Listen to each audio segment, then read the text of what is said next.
What is efficiency efficiency គឺជាប្រសិទ្ធភាពនៃការគ្រប់គ្រង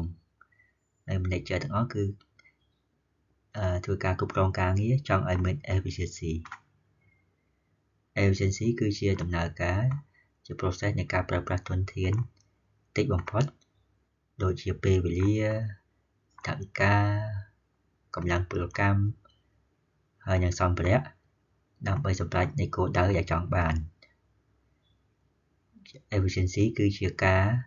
កាត់បន្ថយការខ្ជះខ្ជាយអត់មានឲ្យមានការប្រើប្រាស់ធនធានប្រកបដោយការខ្ជះខ្ជាយទេបាទយើងត្រូវធ្វើម៉េចកាត់បន្ថយការខ្ជះខ្ជាយ